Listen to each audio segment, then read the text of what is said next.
Host Sarah Belmont, and with me as always is our Mr. Producer, Will Polk. How are you doing tonight, Will? Doing very well, Sarah. How you doing? It's been a year, Will. It's been a year. Yeah, it has been a year. It has been a year. It's been like a lot of stuff just packed into the first month of this new decade. But one good thing that I would say has been in this crazy month of January is happy anniversary. It's like the start of our 4th year together. It's really creepy when you put it that way. I'm not gonna lie. It's kind of no. So all the shit that's been going on. I mean, this week. I mean, hell, Kobe and everything else, the impeachment. It's just nice to celebrate something happy, you know. So I like the gender role reversal we got going on because you remember those things. I don't. I completely forgot. It's okay.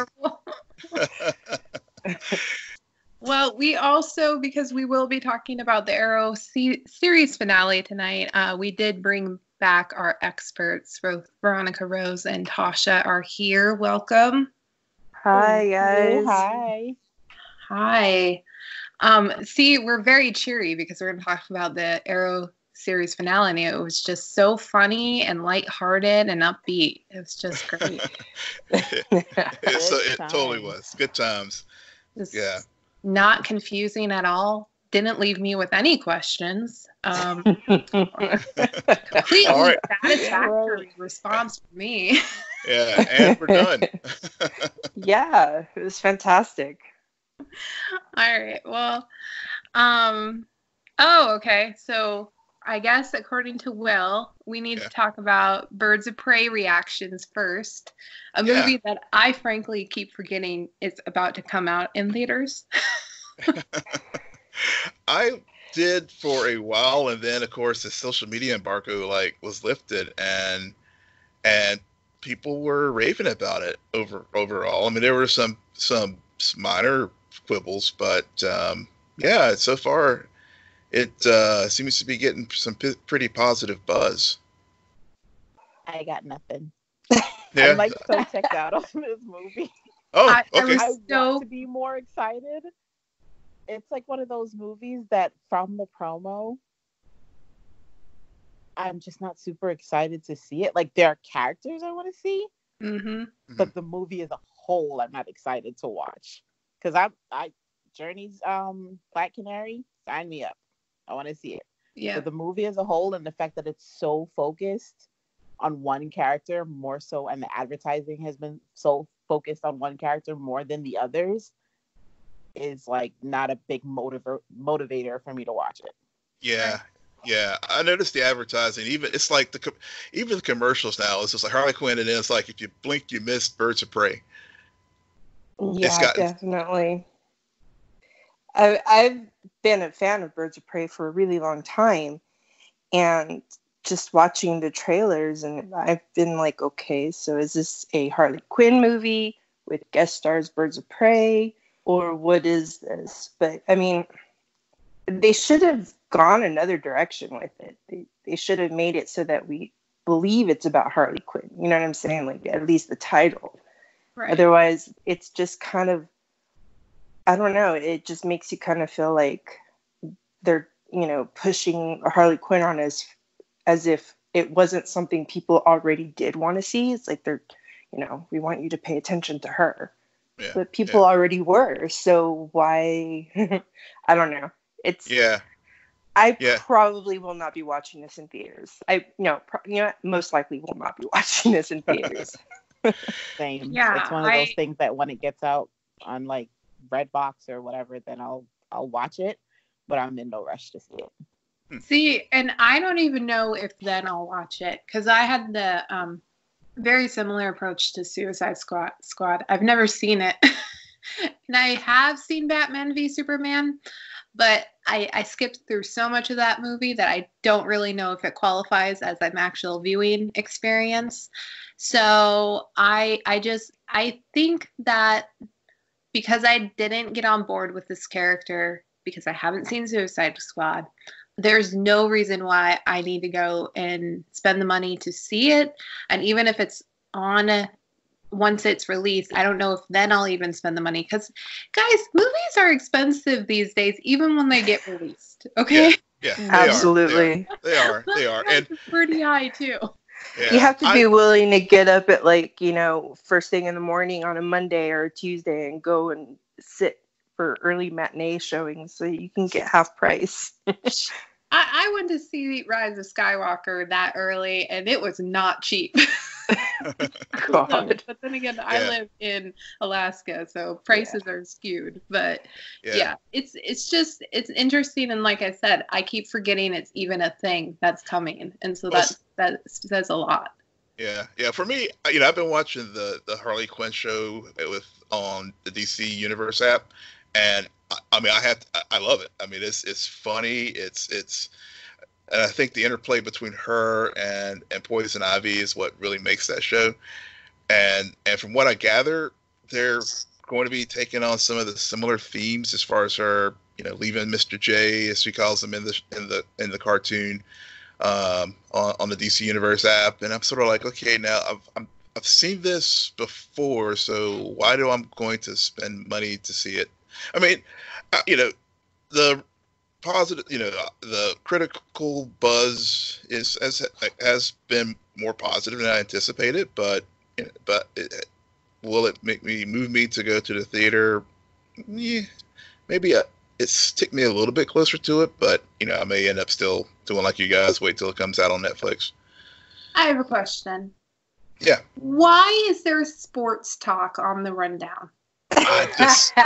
Hey. Why is there, and it's not even about the Super Bowl. That's what I love the most. Yeah, well, it's Tom Brady. It's like I don't know. I saw that he posted on his Twitter. He was looking out at possibly the visitor tunnel at Gillette Stadium. So I was like, hey, I'm just going to put it on and see if you're paying attention. All I have to say is let him leave. Let him leave. I am not a Brady fan. Let him leave. Yeah, me too. However, I will miss the always just fun I have when I'm able to scream at the screen, because I do watch football. Okay, especially now that I live closer to family, I do watch football, and we hate the Patriots, and so I love to shout, "Get him on his ass." Yes. I love to shout that. Yeah, it's Super Bowl week. I had to have something. I think it's funny. And that they're not this there. This is a game, Will. I think you spend your week thinking, all right, so these are the things Sarah wants to talk about, and these are the things I want to talk about. So I'm going to put them on a rundown, and then she's not going to read it until we start recording, and then she's going to have to, on the spot, think of a good segue. It's just how do you do that? How do you go from Birds of Prey to, hey, Tom Brady? Because they're both things we don't want to see. But some of us do want to see it. Oh my God. Speaking about random news items, apparently Sebastian Stan is throwing some shade on IG at how Cap and Bucky's storyline ended up. Will? Yeah.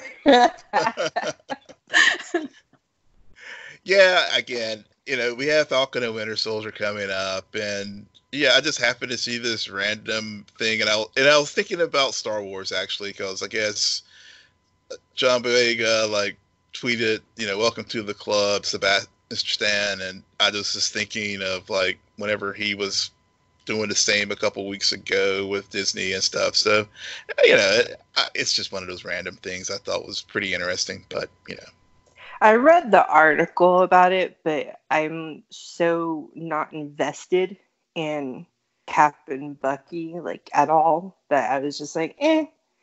But I can also understand from an actor's point of view, when they embody these characters, they have an idea of where they would like their characters to go.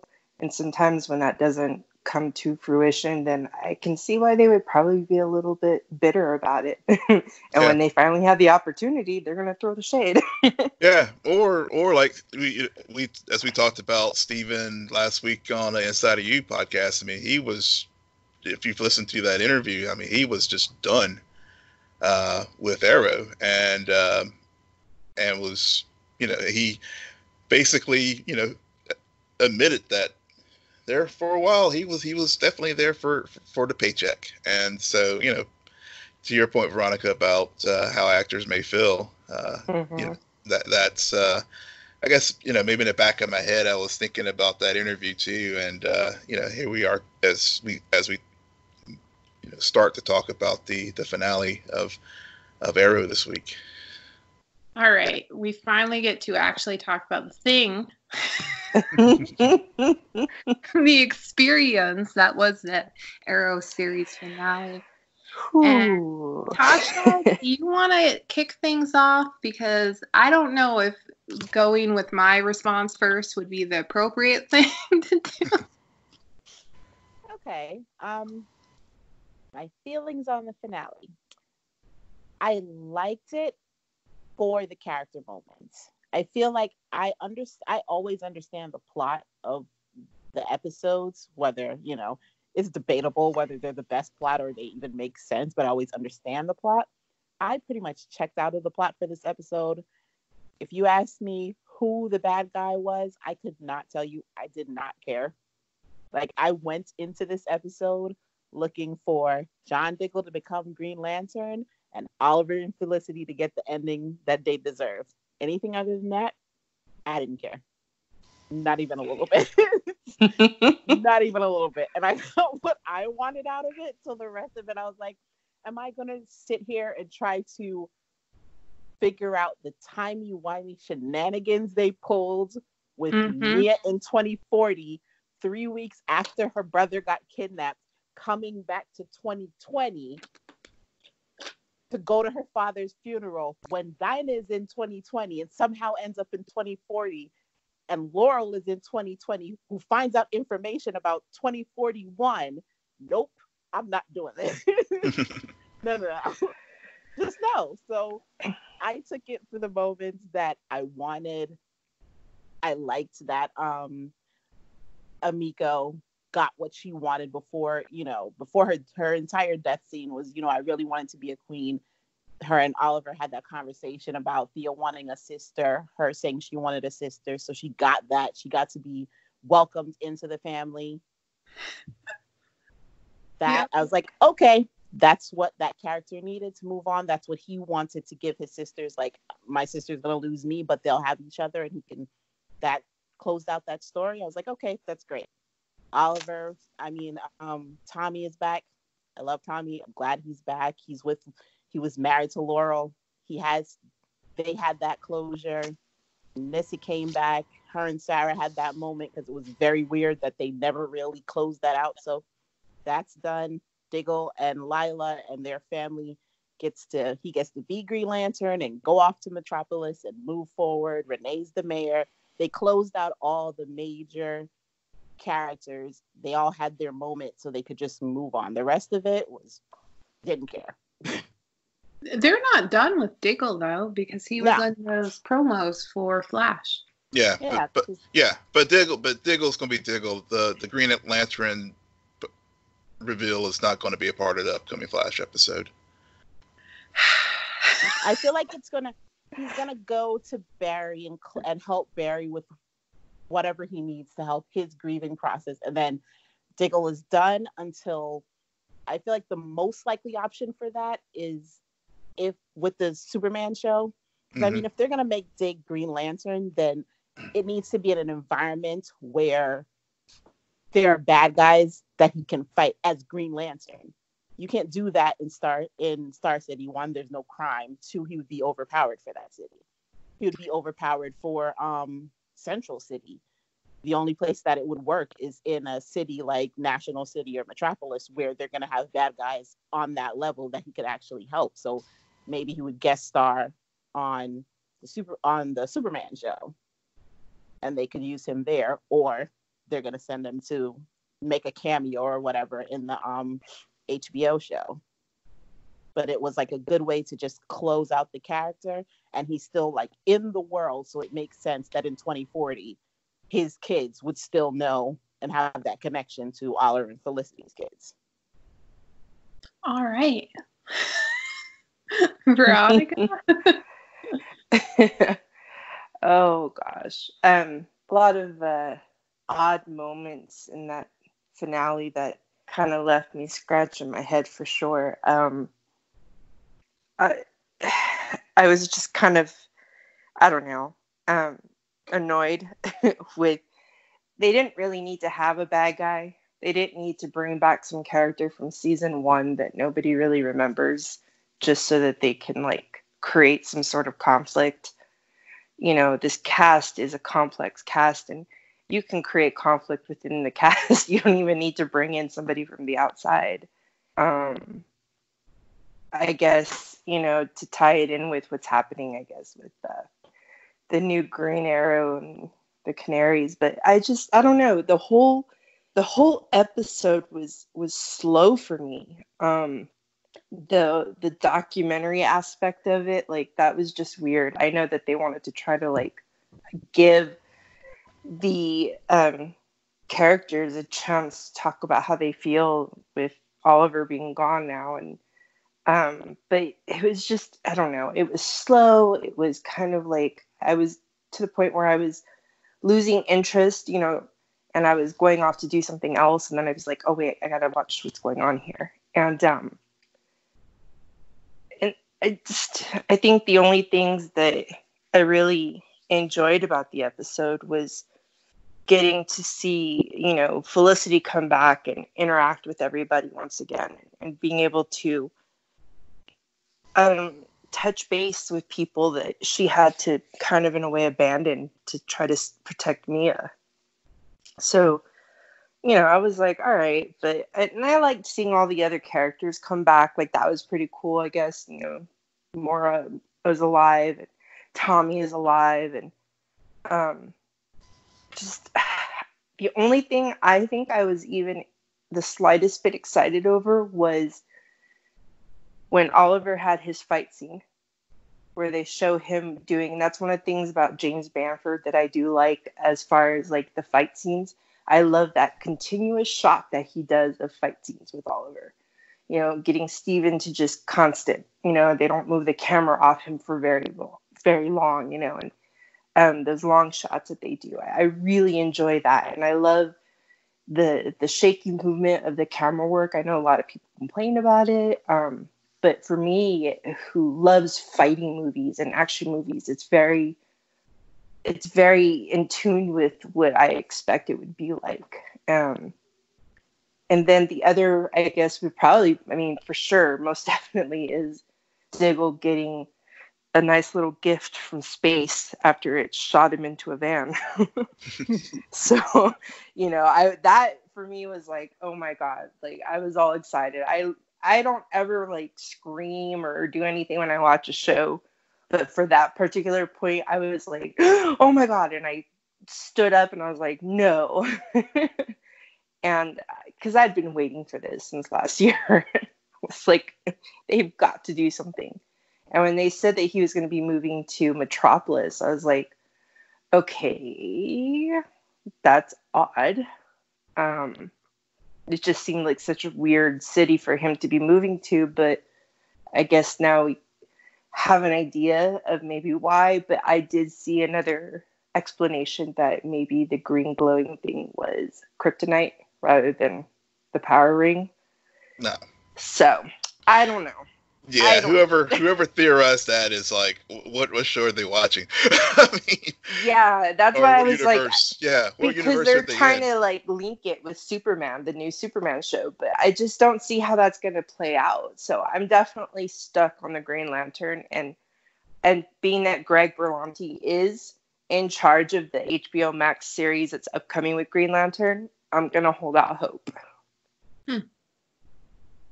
I think you're right. The fight scene, I feel like the entire reason for that plot with the kidnapping, which we absolutely agree they did not need, was for the fight scene and to give Mia that confidence boost that she could save 2040 William, but they really didn't need it.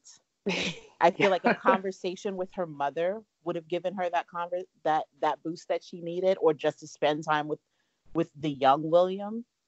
See, that would have been more than enough. And to have, since they were already doing the documentary, for that to be a Diggle flashback of, you know, him having that conversation with Oliver, and then they could have just cut in the fight scene, and you really didn't need to have that entire plot, and it would have freed up more time to have interactions between the characters that we actually cared about, instead of a plot that we really didn't. See, I actually I have a different feel about that. I actually was okay with the John Byrne scene being in there, because especially when they showed the video camera of her, you know, the news story of her on the roof, that connected basically, you know, the lessons, as you were saying, Diggle talking to Oliver about, you know, we don't need to kill, that was sort of fast forwarded to her getting, as you said, her confidence to be able to carry this role of being the Green Arrow, and also knowing that, you know, again, just reinforces her humanity and not having to go to that extreme place of killing the bad guy. So I actually didn't, the Mia, you know, the kidnapping and all that stuff, it didn't take me out of the episode at all. I think what we could probably say is, I think that whole arc was just poorly executed, because it was very unemotional and just not interesting at all. I mean, it was there. Yeah. Well, we watched it, but it just... Yeah. So, because you know, with this episode, and I actually like the finale, because I mean, obviously finales are very hard to pull off, and I had my closure with Oliver, honestly, in hour 4 of Crisis, and really looked at I approached this almost like an epilogue whenever I watched this episode. Yep. Because it really, all the things you guys said about the characters and the secondary characters and primarily Diggle, it was really, to me, Oliver's presence was felt throughout the episode, because we saw this evolution of this character over the course of 8 years, and his presence and how he went from, you know, the playboy socialite to the 5 years of Lian to coming back, and his evolution, and all the lives that he touched, and succeeded in making Star City a crime-free place, to the point where Diggle was like, well, damn, what do I do? What do I do with myself? I mean, that, you know, that was sort of the closing out as an epilogue should do, especially given that the hero died like 2 episodes prior. And so I when I was watching the episode, I really appreciated it for that. And so I wasn't expecting it like other finales where, you know, you're expecting the you know, I'll think back to the finale of like Star Trek Deep Space Nine, where you had the final confrontation between good and evil, because you already had that in Crisis. So now it's just like, how do you deal with this rest of the, you know, the fallout from it, and the grieving process, and closing out and moving on with their lives, you know, thanking Oliver for the legacy he's left. Yeah, I mean, this finale, it's interesting, because I feel like, in a way, as much as I didn't really care for the finale, I'll be honest. But then again, it kind of encaptures my entire relationship with this show, in the sense that there are parts of this series that I've never liked. Laurel. Yeah. I mean, a big one. And she had such a big role in this finale. It drove me crazy. Mm-hmm. So, but it just also felt like everything with her, everything with Mia, all went back to the backdoor pilot that aired last week. And I'm just like, Okay, so I was expecting a little more clarification about what we watched last week, but you're rightfully focused on resolving this line, which further proves our point that should not have been the penultimate episode. Okay, big mistake. But then again, there are aspects of the show where I swear every single moment that Felicity was on the screen, whoever she was talking with, I was on the brink of tears. Like, and then Catherine McAfee, I don't know how to pronounce her last name. She also sold it with her grief and her performance in this episode, and I really like their moments together. I'm with you guys. They should have had more moments together. I was tired of Laurel playing this like weird stepmom character for her, and Diggle. This was Diggle's story. It was really interesting to have this episode so focused on him, where I didn't get as much Oliver's presence in this show. I got the presence of Arrow. I didn't get the presence of Oliver Queen. Right. I agree with that, because I was thinking about it earlier, and I said, you know what? 7-22 was definitely Felicity's episode, like closing the last 10 minutes was her. And I feel like 801 was Oliver's episode, and they capped it off in the that was primarily Oliver's episode. Like, he said goodbye, and that was all his feelings more so than anything else. And then they capped it off with his death in crisis. But this very much felt like Diggle's episode. Like, this was the eulogy, him doing the call to arms to find William. Like, that was his episode. And it was like, okay, this one man, like, his mission has always been like, I'm here to help Oliver. And Oliver had such an impact on him that it was mostly focused on this being, okay, what does he need to do to deal with his grief, to move on from the fact that this has been Oliver and Oliver's family has been his focus for so long, that now he needs to move to the next stage of whatever he needs to do in his life. Right. And I think that's why there are aspects of what happened with Mia, William in this episode that was not as effective as they could have been or should have been, because it felt in times when, okay, this is about Diggle and Diggle picking up the mantle and moving forward. Oh, wait, no. We know Mia becomes the Green Arrow in the future. So it's about her realizing, oh, this is bipolar. I think like the failing for it was the fact that they wanted to include and incorporate like the other characters. Had Diggle, this was very much Diggle's episode, but had Diggle had those moments, these conversations with Mia, instead of some of these conversations with Mia instead of with Renee.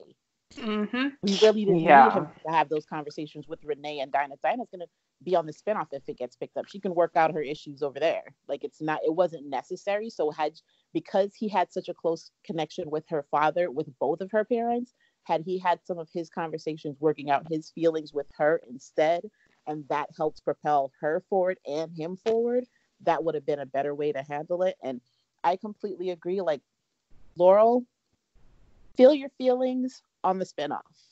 I don't need that right now. I don't like, and anybody who watches these shows generally watches the majority of the shows. We already know why there can't be two Laurels if we watched Batwoman. We didn't need to spend that amount of time on Laurel's feelings about why the other Laurel wasn't brought back. That was a scene that could have went to Felicity and Moira, or Nissa and Mia and Felicity. That would have been a great scene to have, considering Mia's training came from this, and we never saw that connection between the three of them. Yeah, but Moira had her moment earlier in the episode, as far as when they were filming a documentary, as far as and also explaining why, Oliver did not bring back Robert or Laurel 1. So Thank you, Will. I'm glad you brought it up and I didn't. And honestly, actually, I like the fact that that they really just recognized that Laurel 1 just did not work. Nope. Nope, not at all. I mean, it's a lot. In so many ways, this episode confirmed a lot of things that people have been saying for the last 8 years. Oh my God. Yeah. It was And they the line acknowledged it. heard around the world, in my opinion. Line heard around the world, and loud and clear. And that's why I give this a pass. Because they just confirmed what we all knew. Like, that character, it didn't work. Didn't Didn't work. work for any. Oliver changed the world. He brought back almost everybody who didn't change, and he didn't bring her back because they didn't need to. Like, Yeah. it wasn't a character that worked. There was no reason for it. No, she was probably the one thing that I hated about Arrow, and that they kept trying to find a way to make her a character that you can connect with. And I never connected with Laurel one.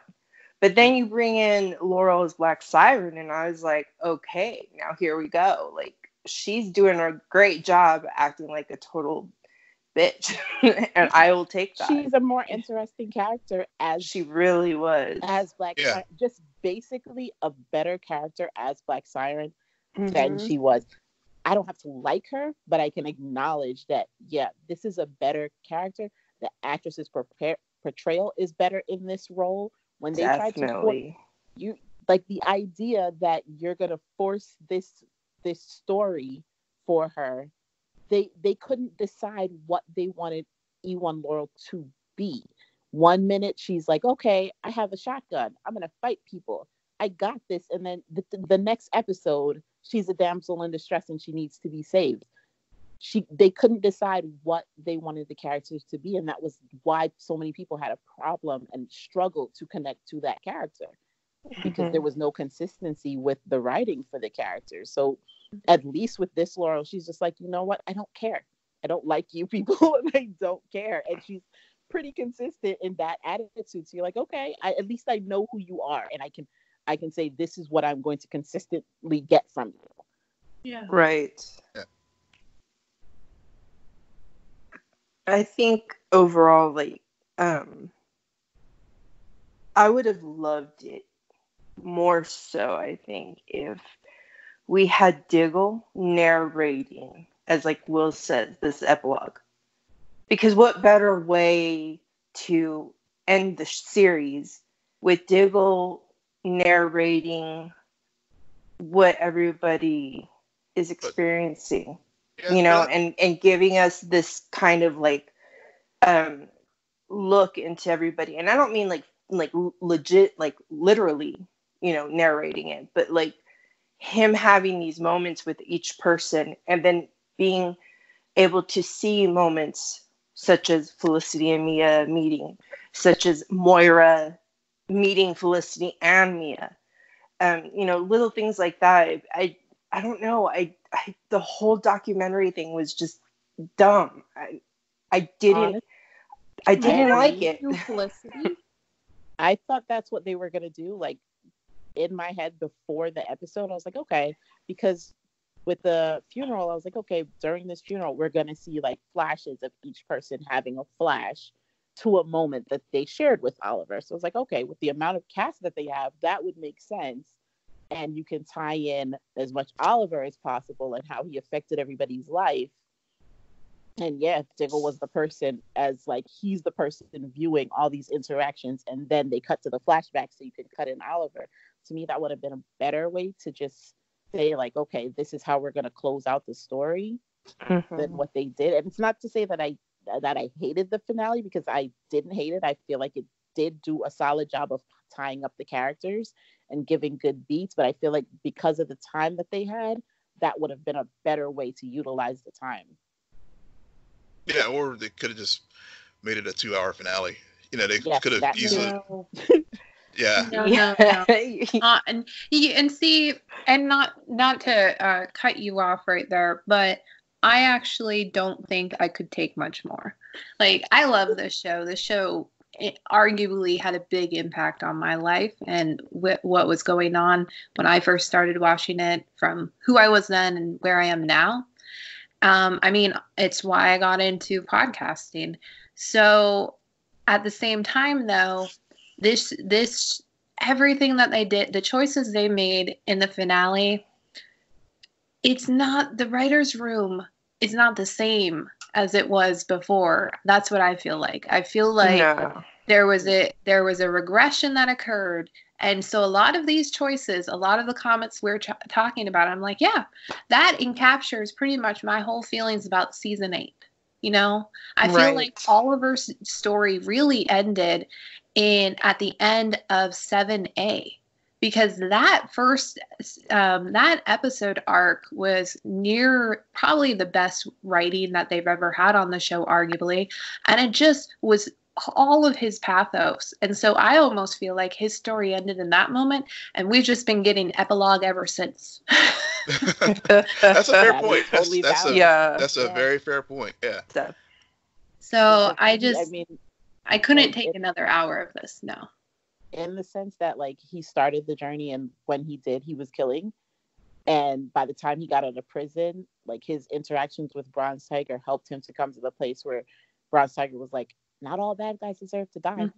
Mm-hmm. Like, you don't need to kill all of us, because guess what? You know, now that you're in prison, you see that there's a little bit more gray in there. Like, he ended that arc when he got out of prison. So you're totally right in that. Right. That and why he ended up in there is because he was killing. So and that's the whole reason why we like this character, is because it's that argument of vigilante.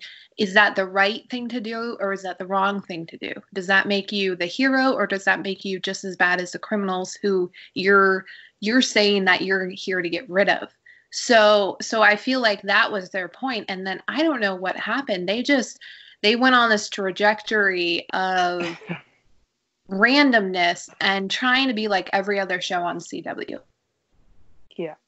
And Stephen Amell would agree. We all listened to the interview.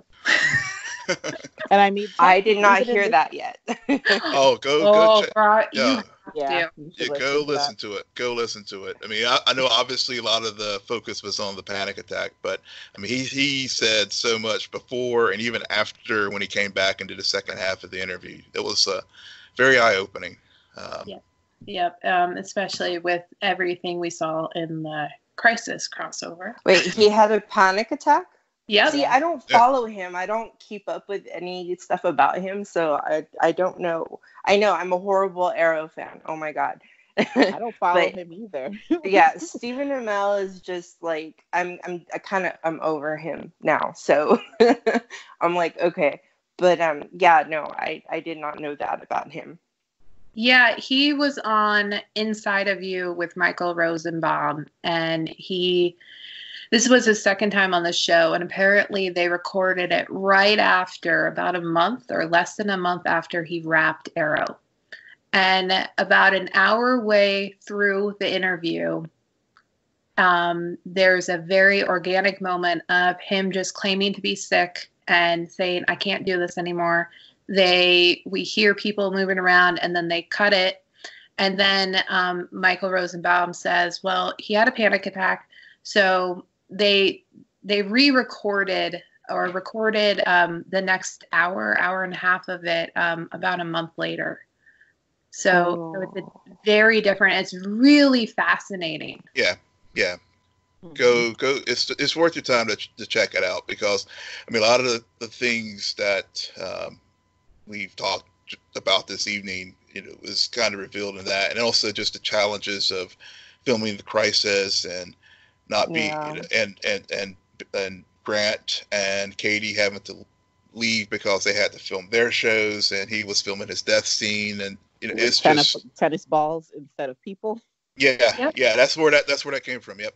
Yep. On his death scene, they could not make the scheduling work, so that the actors he was supposed to act off of were not there. Oh my gosh. Yeah. He was. It makes so much sense now. Yeah. Yeah, it really does. It really does. I mean, this entire finale, there were parts of it that I found odd, but then there were parts of it that I was totally like, I was happy about. I did like, honestly, I really, really liked the way Felicity reacted when she met Mia, the grown-up Mia. And that kind of tugged at me because, you know, she doesn't, if we're left to believe, you know, she doesn't get to see Mia and her adulthood after that, after she says goodbye to her and William.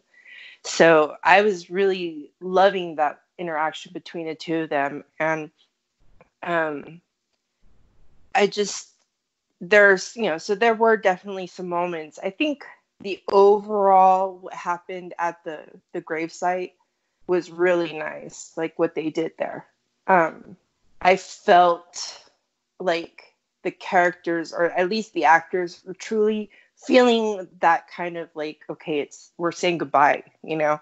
So that was pretty good. But just in general, like, I don't know, I wanted so much more from it. I wanted something different, but I can be okay with it because, you know, Arrow introduced me to all of you all, introduced me to people that have become some of my most amazing friends. So I can't be completely and totally disappointed because in general, like, I will forever be an Arrow fan. I mean, I was a Green Arrow fan with the comics, and it took me a long time to finally watch the show. But now that I did, I'm glad I did because it brought me a whole new world that was that I didn't really know existed because I wasn't as active with fandoms. I didn't even really know that fandoms like that existed. So it was really, the only thing I can walk away from with this is, you know, what it meant to me as far as saying goodbye. I don't get emotional over shows that end, but I'm definitely excited to see where everybody ends up next in you know, their future. Well said.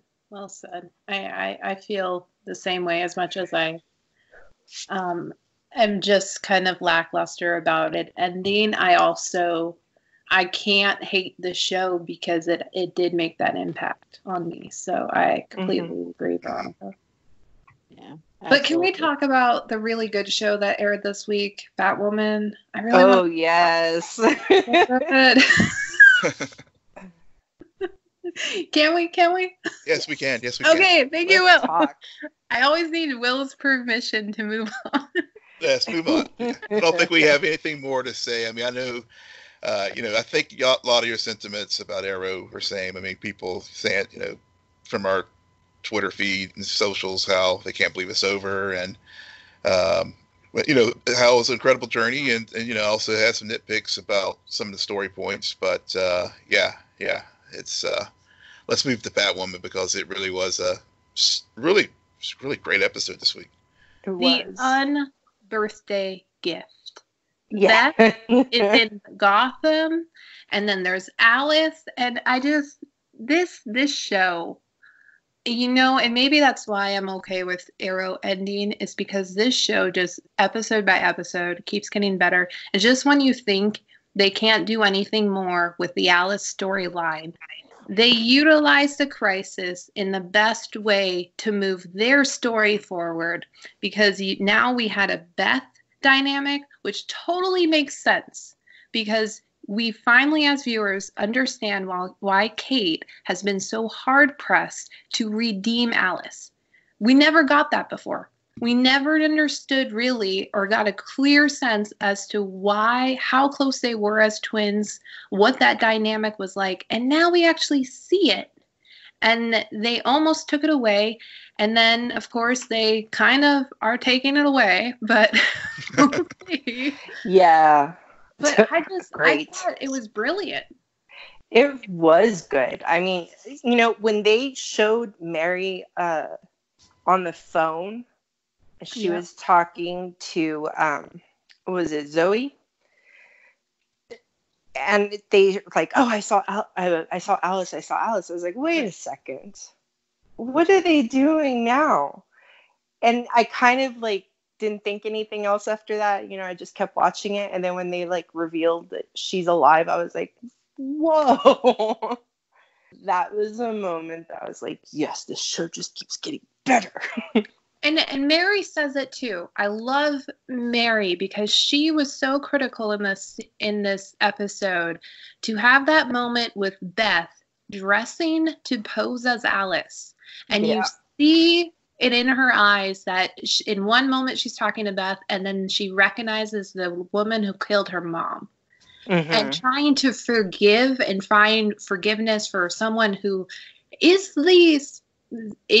pretty much Alice, but in a different world. It just it felt like, as a viewer, we were Mary throughout this episode, where we finally understood that relationship and also saw some form of redemption or possible redemption. So I like that, and I love that scene between them. Yeah, that was really good. I loved the reaction. You know, Mary, she's such an interesting character, and I was really like, she sold it. She sold it so well, and seeing later on, you know, when she's realizing that there is a difference, and she tells Kate, now I understand. You know, all of us are like, yep, we understand now. Yeah. And she even figured out what happened during Crisis. Well, she was drunk. That was funny. Yeah, that was great. I like that. That was a funny moment. It was like Kate's face is like, okay. I don't know if I'm not gonna neither confirm nor deny. Yeah.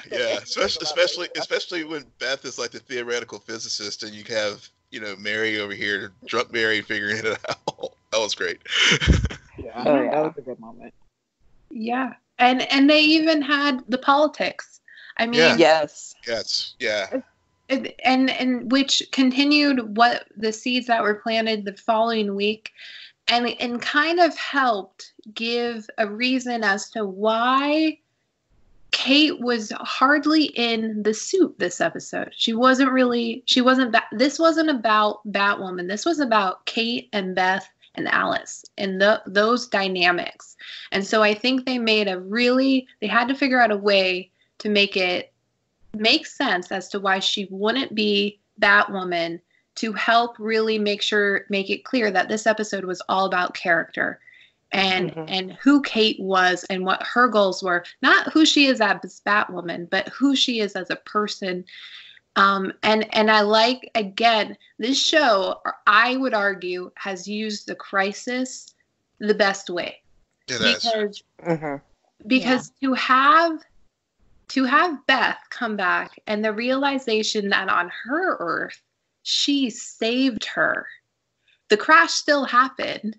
It just, it like, and that's why this is called the unbirthday gift, because it's like, here it is. And oh, FYI, on this Earth, you actually did what you should have done on your Earth, but didn't do. And here we are. Yeah. Like, there's so much guilt. And she gets her sister back, and, you know, she has Beth there. And then you get to the end of the episode, and it's like, well, is she going to be able to keep Beth? Because Beth and Alice are both going through something by the end of the episode. And you're like, I don't know. This doesn't look great. Yeah, it definitely was like the can't have two people in the same moment in time. And so the one thing, as far as getting to the politics of it, it definitely gave additional context to, you know, Batwoman being outed and choosing to be out, because, you know, Kate was very comfortable with her life and being out who she is, and then, you know, it's almost like with Batwoman coming out, and then just sort of looking at the dynamics of like the city and the police chief saying, you know, we don't want to turn the bat signal on because of, in the subtext of her sexuality. And it's just sort of like, okay, it seemed that we thought this was a progressive city, and here we're you know, dealing with these prejudices and stuff, and all, you know, so there's, you know, multiple levels of like issues in Gotham beyond crime that, you know, her coming out, Batwoman coming out, and really fast forwarding to some of the issues that were in the episode last week, where the teenage girl was, not, we're dealing with her issues as far as people not accepting her as who she is. And then we kind of carry that forward into this episode, seeing that still in this city, there's still that prejudice and, really mirroring a lot of things that we see, played out in today. So, I mean, I really think that was a real good way to ground the show, even though we're in this, superhero universe, we still have these issues that are going on, and so I thought that was a good move by the writers to carry forward, the issues that were at play in last week's episode, and which drove Kate to have Batwoman come out, but then still seeing the prejudices that gay and lesbian people still have to deal with. Right. Yeah, I think for those of us in the queer community, there's half of us that our identity, our sexual identity, is what we are and who we are as a person. Like, some of us live openly with this liberation of being openly queer and not having these rules set on us about how we have to behave. So you can be cisgendered female who wants to dress like a man, or vice versa. So there's this non-binary of what we can do, and then there's the other part where people don't feel like it's who they are. It doesn't make them what they are. So that's where I like they had that divide, where Kate is openly, lesbian, and she's totally confident in that,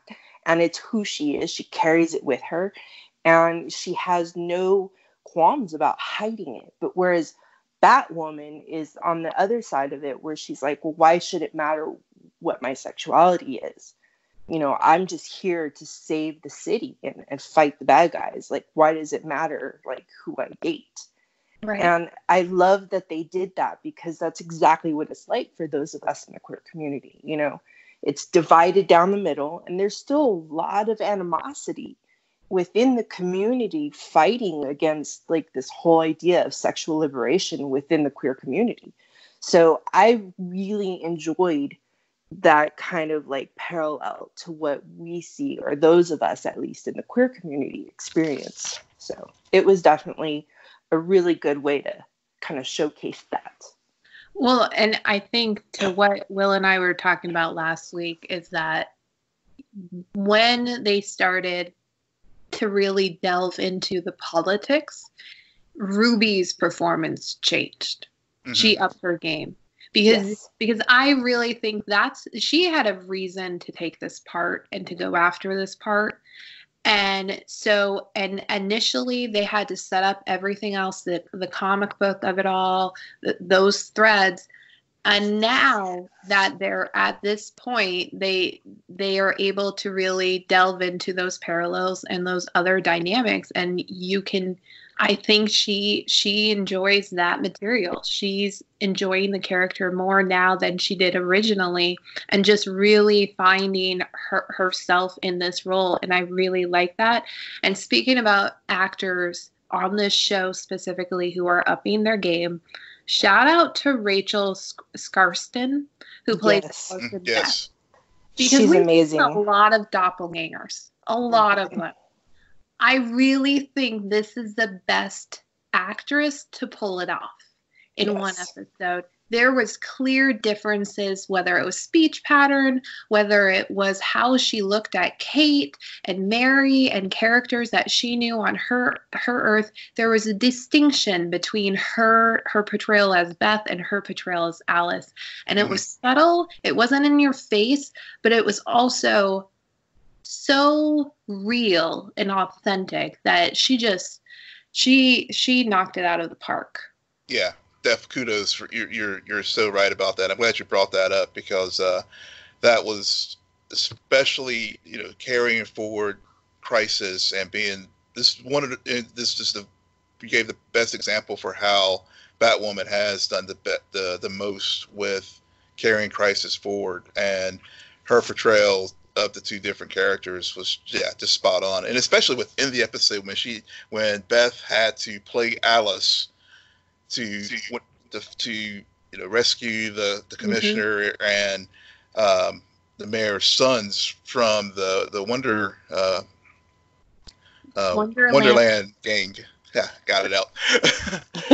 That was very evident in that scene how she actually had ended up playing like 3 different characters at that point. Yeah, because it felt like watching her be like, if any of you actually watched like the Birds of Prey show, like it was her being the long hair, like the young Dinah, like that soft, naive, almost calm and quiet version, versus her being like crazy Harlequin level Alice. And then when she's Beth playing Alice, she kind of found that right in between those two characters to play in that role. So she did a really good job. Yeah. She's done an amazing job with Alice. Alice is my favorite villain. I mean, you know how I am about Deathstroke, and that I am a huge fan of Deathstroke. But with Alice, Rachel has done such an amazing job. Like, I am actually find myself cheering for her sometimes on the show, because she just hooked me, and the way that she is able to pull off that kind of crazy but cute character. I mean, who can do that? It's not a dynamic that most people or most actors are able to do, and she does an amazing job of it. Yeah, I think. Is there anything else we need to say about Batwoman? It's my favorite show right now out of all of these lineups. Yeah, it's I was on the fence on it early on, but yeah, it's become one of my until the Flash comes back, because we do have 6B, but right now it's definitely my favorite. Yeah, speaking about doppelgangers, Supergirl had an episode where we got to meet a few doppelgangers of Win. Winnie Win Win. Win is back. Supergirl. Did everyone watch Supergirl this week? No. Okay. I watched the episode. I was just not that connected to what was happening in the episode, and I just the fight scenes, the Eye of the Tiger situation, I just started laughing. I was like, what is happening on this show? We are having fight scenes that are happening to NSYNC and Eye of the Tiger, and what is going on? Like, besides like the Super Friends reference and the Hall of Justice reference and John Johns, as Laurel says, setting up their new bunker, I was just like, this whole story is just very weird. It doesn't make it, like, he went through all of this to stop his evil self from killing people, but I'm like, what was the actual catalyst that was going to make him lose his wife and his child? Like, what was supposed to actually stop that? Because he didn't really stop it, because now he's like uploaded into some computer system so he can live on eternally. As the whole thing was just very weird. I don't know what they were doing with this episode, but it was strange. Mm-hmm. Yeah. I mean, Supergirl has been very uneven this season, and I mean, we started it early on as 5A, but we quickly like dropped off when they were just sort of seemed to be spinning their wheels storyline wise with Kara, Lena, and and so the whole Leviathan stuff. I've got to just go back and read summaries just to sort of fill in the gaps, but I got back on board with Crisis because I just honestly love the way John Cryer's been playing Lex Luthor, and so so I was back on board. Last week was okay. They did a little bit of carrying some things forward from Crisis, but not as well as Batwoman. And this week, I don't feel like there was any growth or any movement forward from Crisis. Again, other than Lex having some great moments there with Kara, with this Nixon and Frost line with William, the I guess new beat reporter who's sort of like they're trying to force a relationship into the series that I'm like, no, this guy is like completely, he could be gone. Yes. They dropped James. They dropped Monel, and now I didn't really mind this episode. I was fine with it because I do think that Will complains every week about the Lena storyline, like the Kara Lena one, that needs to be cut. I would argue one of their detriments is when they go too journalism-y, really boring. However, that being said, for me, I wasn't taken as aback by this episode. It did feel a lot like Legends of Tomorrow, where you just go with it. It's you're dealing with time travel, you're dealing with time cops. Lord knows what this all means because I don't watch Legends, but it just felt very Legends-y.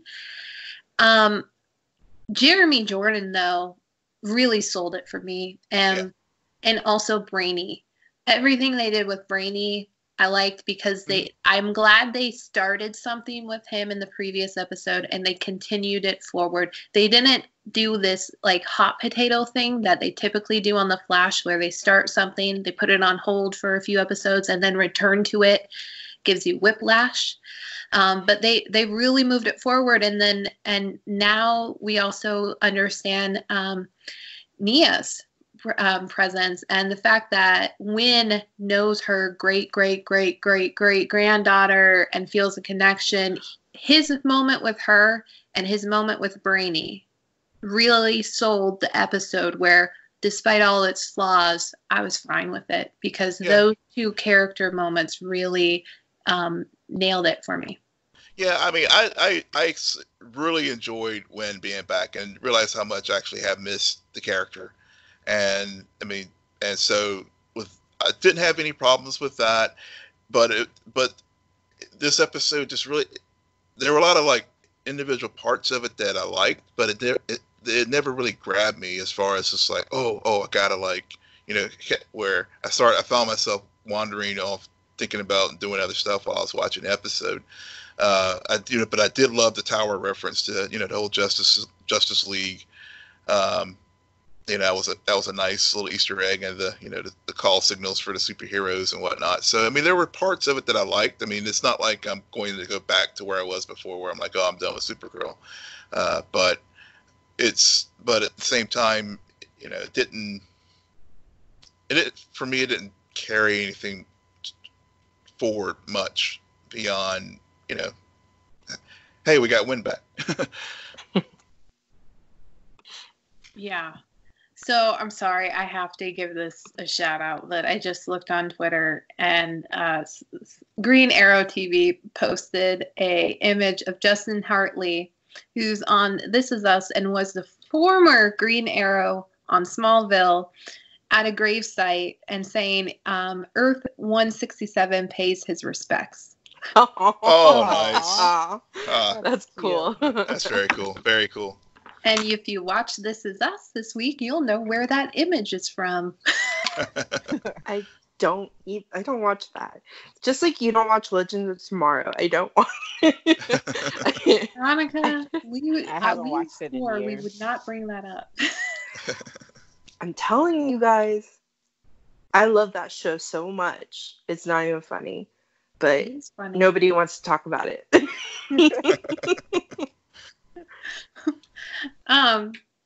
Things that people want to talk about. The only transition I could come up with. Will, are we going to do a Picard recap?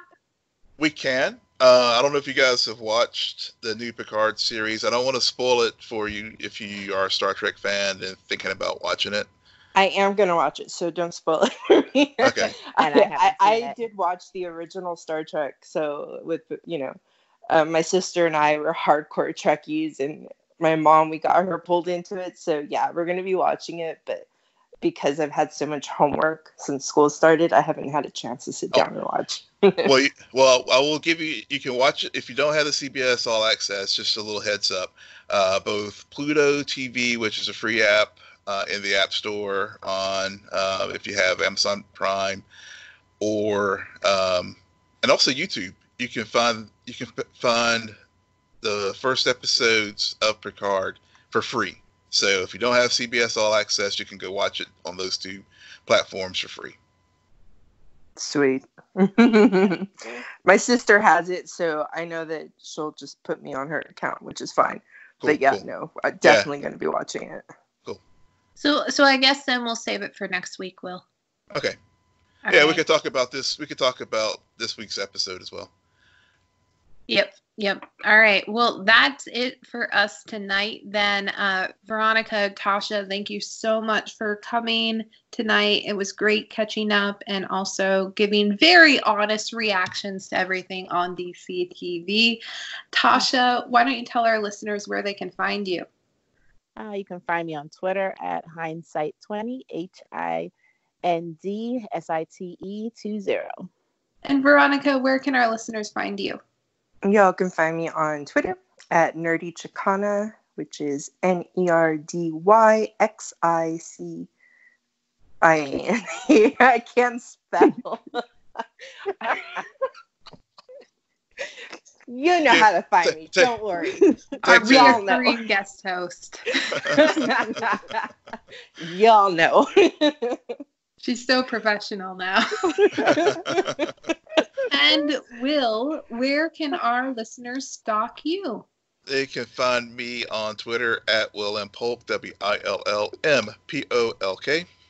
And you can find me at SJ Belmont, SJBELMONT. Quiet, Veronica. You're rubbing off on me. Follow our crew on Twitter at SNN Nerd. Friend us on Facebook. Follow us on Instagram. But most importantly, rate, subscribe, and comment on Apple Podcasts, SoundCloud, YouTube, and Spotify. Good night, Geek Out. You're welcome.